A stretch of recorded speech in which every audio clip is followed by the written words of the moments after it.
1장 1절로 6절까지 함께 합독하시겠습니다. 예수 그리스도의 종 바울은 사도로 부르심을 받아 하나님의 복음을 위하여 택정함을 얻었으니 이 복음은 하나님이 선지자들로 말미암아 그의 아들에 관하여 성령의 미리 약속하신 것이라. 이 아들로 말하면 육신으로는 다윗의 혈통에서 나셨고 성령의 영으로는 죽은 가운데서 부활하여 능력으로 하나님의 아들로 인정되셨으니 곧 우리 주 예수 그리스도시라. 그로 말미암아 우리가 은혜와 사도의 직분을 받아 그 이름을 위하여 모든 이방인 중에서 믿어 순종케 하나니 너희도 그들 중에 있어 예수 그리스도의 것으로 부르심을 입은 자니라. 아멘. 여러분, 저는 어느 날 가만히 저를 한번 생각해 볼 때 저하고 이렇게 연결되어 있는, 관계되어 있는 사람을 보니까 참 많아요.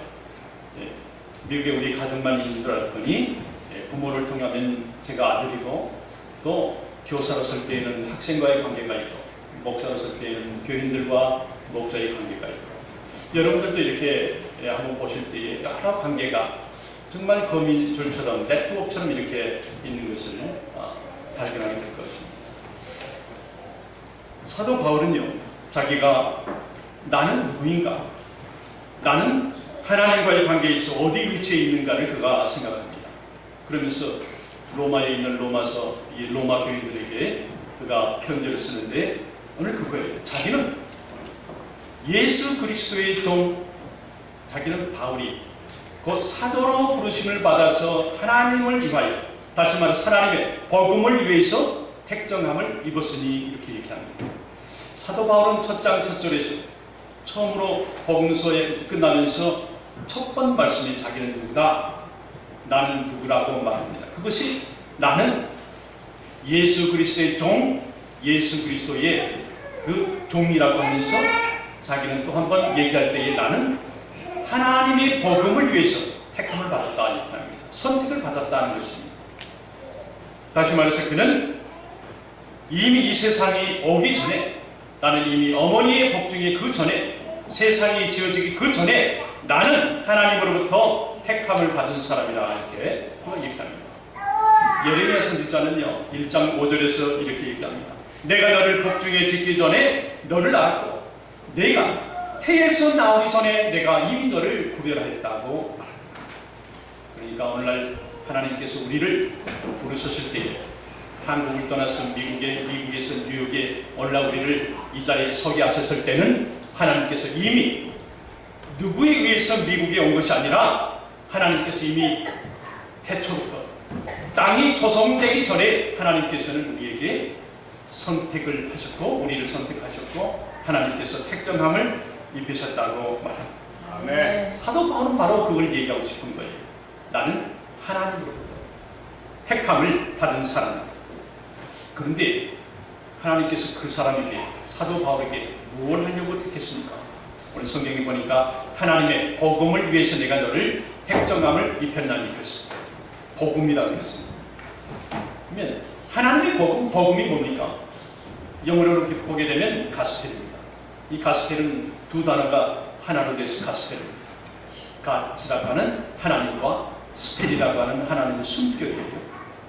하나님의 생명, 하나님께서 생명처럼 우리에게 예수님을 보내주셔서 우리의 생명을 건져내고 우리를 구원해 주시기 위해서 주신 것이 복음이에요. 이 사도 바울을 하나님께서 오늘날 이 복음을 위해서 내가 너를 이미 태초 전부터, 이 땅이 조성되기 전부터, 어머니의 뱃속 이전부터 내가 너를 선택했다고 하는 말씀입니다. 그런데 여러분, 사도 바울이 아니에요.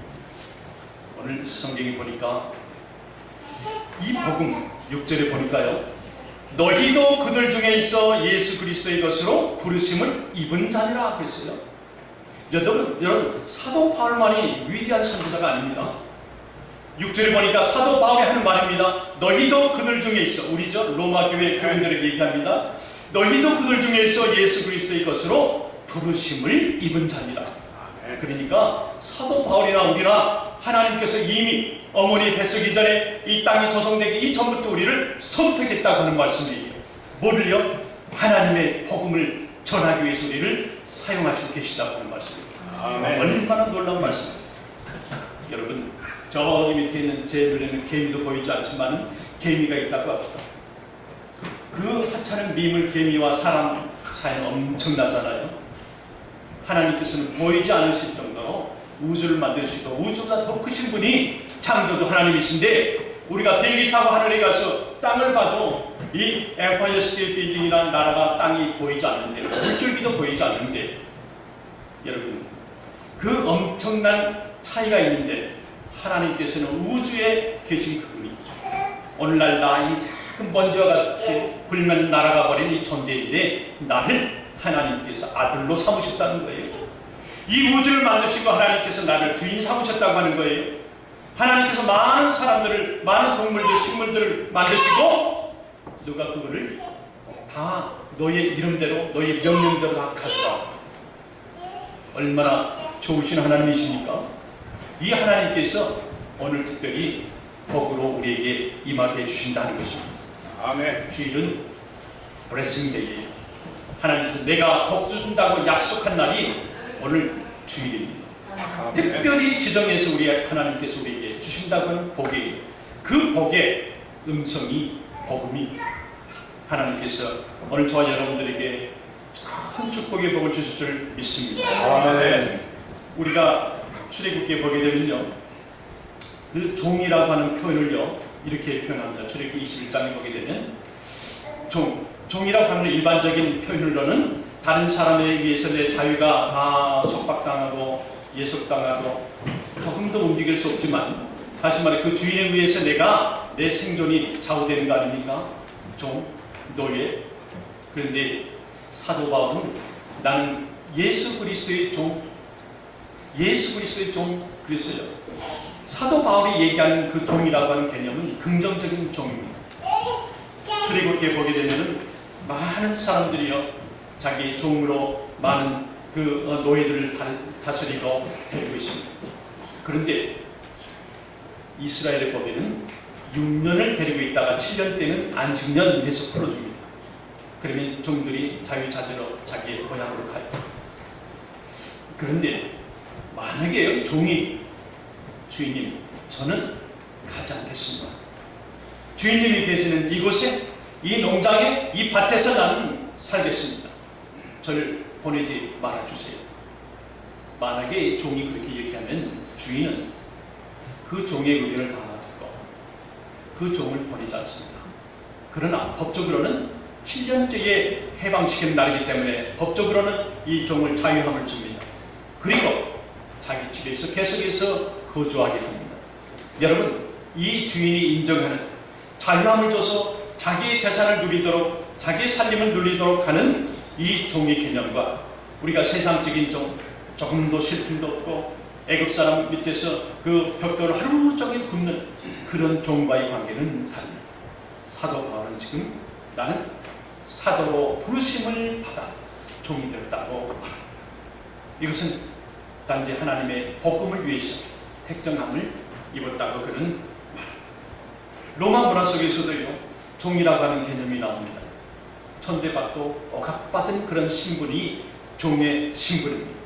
그런데 로마에서도요 내가 누구의 종이라고 하는, 내 주인이 누구라고 하는 것에 따라서 달라집니다.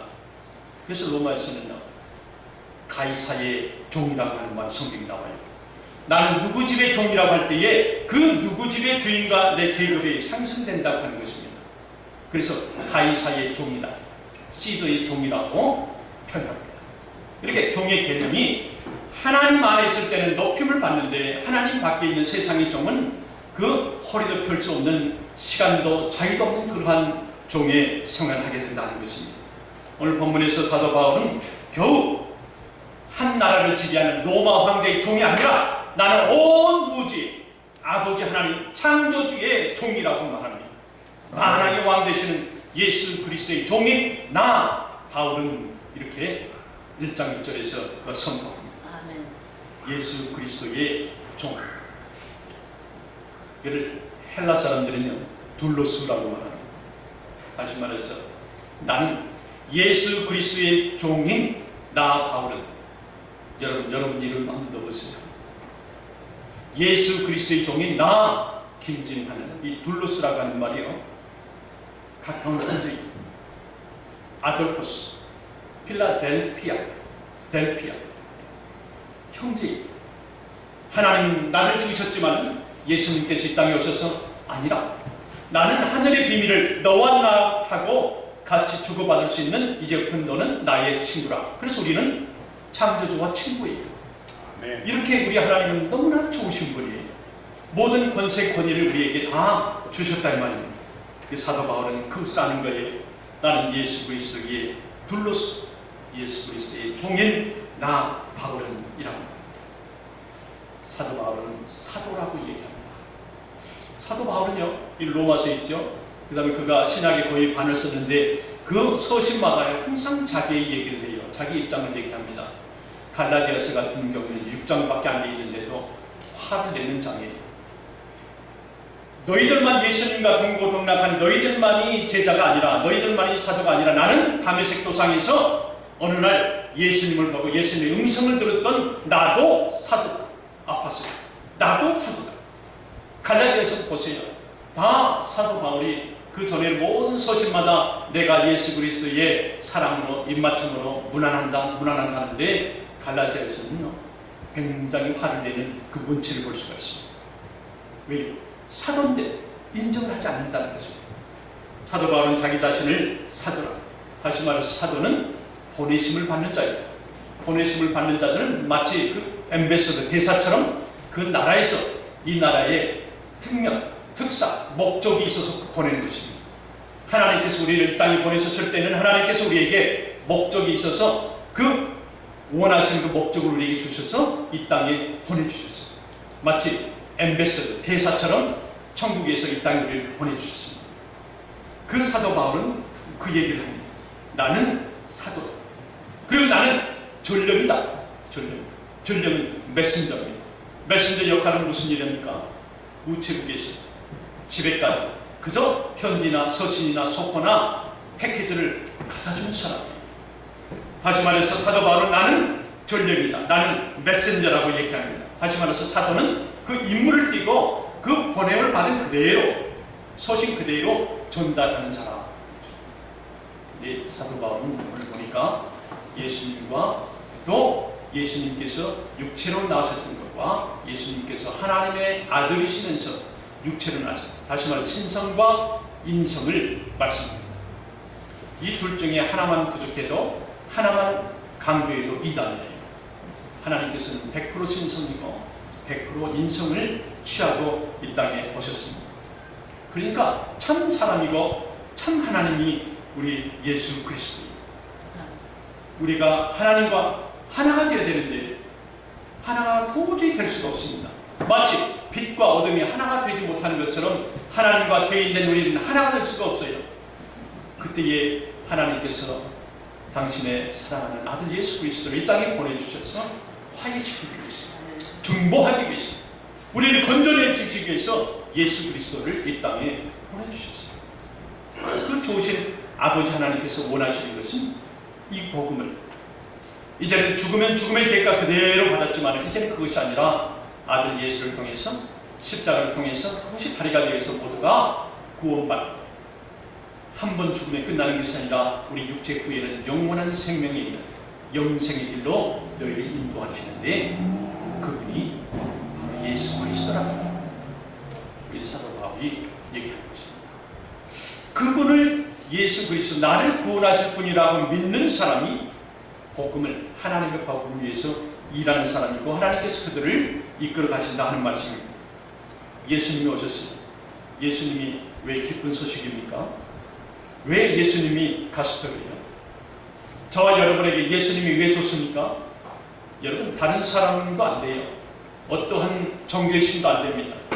하나님과 우리 사람을 연결시킬 때는 그 가운데 계신 분이 하나님을 알고 사람을 아는 분이 화해자예요. 중보자예요. 피스메이커란 말입니다.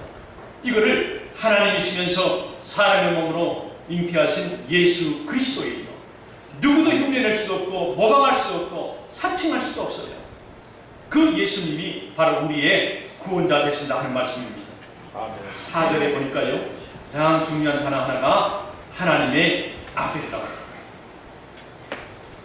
예수님이 하나님의 아들이다. 3절에 보니까요, 3절에도 가장 중요한 단어가 하나 나오는데 그것은 다윗의 혈통이라고 합니다. 다시 말해서 예수님을 하나님의 아들로 표현하면서 3절에는 다윗의 혈통이라 이 말이 대조돼서 두 단어가 나옵니다. 다시 말해서 예수 그리스도는 다윗의 후손으로 참 사람이고 참 하나님으로 오셨어요. 사람의 아들이 무엇입니까? 사람의 아들은 사람이죠. 여호와의 증인들이 얘기하는 게 뭔지 아십니까? 다 믿는데 어떻게 사람이 하나님이 됩니까? 그 얘기를 합니다. 아니에요. 사람의 아들은 누구예요? 사람이에요. 하나님의 아들은 누굽니까? 하나님. 하나님이시면서 사람이시다. 이분이 우리가 믿는 예수 그리스도입니다. 결론적으로 하나님께서는 예수 그리스도를 통해서 이 땅에 보내주셔서 사람이 할 수 없는 일을, 사람의 몸을 입고 예수의 신성을 통해서 우리가 하나님 나라에 갈 수 있게 우리 아버지 하나님께서 주셨단 말이에요. 그 특권과 축복을 해주셨어요. 사도 바울이 우리에게 한 말씀 기억합니까? 6절에 너희도 그들 중에서 예수 그리스도의 것으로 부르심을 입은 자니라. 너희도 예수 그리스도의 것이라. 우리가, 사도 바울 역시도 그렇지만 우리도 예수 그리스도의 것이라, 하나님의 것이라고 말합니다. 우리가 해야 될 사역을 오늘 사도 바울은 얘기하는데 두 가지로 얘기하고 있습니다. 우리가 이미 믿는 사람들을 만날 때 우리가 어떻게 전도해야 됩니까? 또 하나는 믿지 않는 사람을 만날 때 우리가 어떻게 전도합니까? 두 가지를 얘기하는데 그 한 가지 중에 하나는 믿는 사람을 너희가 볼 때에는 내가 너희들에게 신앙이 견고하게, 믿음이 견고하게 되기를 원하는 것처럼 너희가 믿는 사람, 믿는 너희 형제나 자매를 볼 때에 그 신앙이 견고하게 너희가 더불어 하는 것입니다. 여러분 11절 우리 한번 오늘 같이 한번 볼까요? 오늘 본 말씀 지난 11절에 우리 한번 같이 보겠습니다. 내가 너희 보기를 심히 원하는 것은 무슨 신령한 은사를 너희에게 나눠주어 너희를 견고케 하여 함이니, 우리를 강하게 견고하게 해주기 위해서 우리에게 이 은사를 또 이 사도 바울이 거기에 힘을 더 보태줬다 하는 것입니다. 이렇게 사도 바울은 믿는 형제들을 만날 때마다 그 신앙이 강해지도록, 그 신앙이 깊어지도록 그가 기도하고 있는 것을 우리가 봅니다. 우리는 믿음의 형제 자매 한 가족입니다. 믿음의 동역자들 만나면 우리가 서로의 믿음이 자라도록 우리가 기도해주고, 또 내가 그렇게 하고 있는가 우리가 봐야 돼요. 사도 바울은 그 사람을 위해서 기도해주고 경고케 되고 강건하게 해주는 것이 곧 이 사람 그 진리를 알았어요. 그것이 나에게 옵니다. 이렇게 그가 깨닫습니다. 아멘. 우리 믿음에서 우리 9절 말씀 한번 같이 한번 보겠습니다. 9절 말씀 같이 한번 봅니다. 내가 그의 아들의 복음 안에서 내 생명으로 섬기는 하나님이 나의 증인이 되시고 항상 내 기도에 쉬지 않고 너희를 말하며, 사도 바울이 자기 믿음의 형제들, 그 자매들, 모든 사람들 위해서 기도했던 것을 보여주셨습니다. 항상 내 기도에 쉬지 않고 너희 이름을 말했다. 이렇게 말합니다. 다시 말해서 우리 성도의 교제, 오늘 이제 새로 오신 분도 오늘 계시고 또 이미 아시는 그런 사이도 계시지만, 정말 예수님께서 사도 바울 통해서 오늘 우리에게 주신 말씀은 성도의 교제할 때에 기도해 주라는 것이죠. 강해지도록 기도해. 그 기도가 할 때에 누군가를 우리가 도울 때에 그 기도는 누가 받습니까? 내 얼굴은 저 사람을 보고 있지만 그 능력은 누가 갑니까? 기도 따라서 하나님께서 나를 통해서 간다는 말입니다. 그 씨앗을 심으면 열매는 꼭 납니다.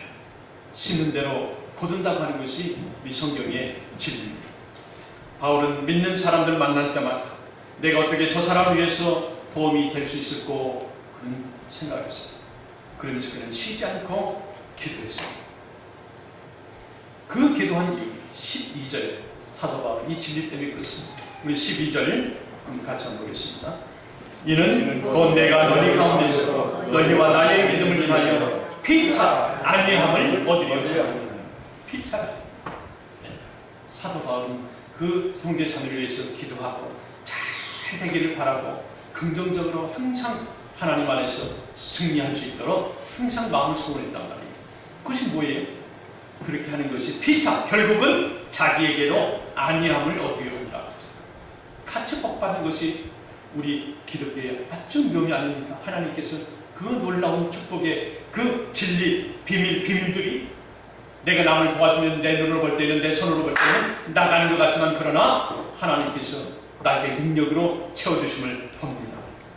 그러면 우리가 믿지 않는 사람들을 볼 때에 우리가 어떻게 해야 되는가 할 때에 사도 바울은 14절에서요. 헬라인과 야만 지혜 있는 자들 우리 같이 한번 보십시다. 입니다. 헬라인이나 야만이나 지혜 있는 자나 어리석은 자에게 다 내가 빚진 자라. 여러분 사도 바울은 아무 잘못도 안 했어요. 그런데 오히려 그가 나는 빚진 자라고 얘기합니다. 사도 바울이 전도하는 걸 보게 되면요, 우리가 전도할 때에 좀 주춤거리는 게 있어요. 내가 어떤 사람을 향해서 저 사람을 전도해야겠다 할 때에 그 주위 환경이 우리 생각에 눈에 먼저 들어오잖아요. 다시 말해서 강한 자가 약한 자에게 많이 있는 자가 좀 없는 사람에게 줄 때에 전도가 되는 것이다. 이렇게 생각을 한단 말이에요. 미국이나 영국에서 아프리카에 이렇게 선교하고 보내는 것이 그것이 전도다 이렇게 생각하는데 1세기 100년 서기 100년 때는 그러지 않았어요. 우리가 알다시피 로마와 유대가 있습니다. 로마가 강국이었잖아요. 로마가 유대를 자기 속국으로 지배합니다. 그런데 로마가 다 지배했지만 사람은 지배하지 못했어요. 신앙은 빼앗지 못했습니다. 오히려 사도 바울이 정말 로마 사람들에게 외칩니다. 복음을 좀 전하고 있어요. 그러니까 우리가 그리 전도나 선교할 때에 주춤거리게 하는 거예요. 내가 좀 있어야지 죽어. 내가 좀 있어야지 교회 나가고. 내가 좀 있어야지 뭔가 한다면 그거 생각하면 안 돼요. 사도 바울은 자기 오히려 빚진 자라. 빚진 자. 왜요? 그는 예수님을 통해서 엄청난 영생의 소망과 하늘의 소망을 받았거든요. 어쩔 줄 몰라 했거든요. 기뻤거든요. 자기가 정말 사도 바울처럼 얼마나 많은 학문을 했습니까? 가말리엘 학문의 수지자였단 말이에요. 바리새인 중에 바리새인이었어요. 유대인이었어요.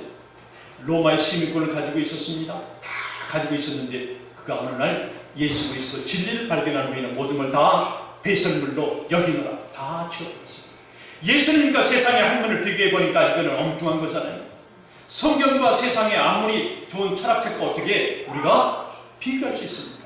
사도 바울은 모든 걸 다 배설물로 여기느라 하고 치워버렸어요. 그리고 예수에 미쳐버렸어요. 하나님한테 미치면 하나님이 책임져 주십니다, 여러분. 아멘. 이것을 사도 바울은 알았어요.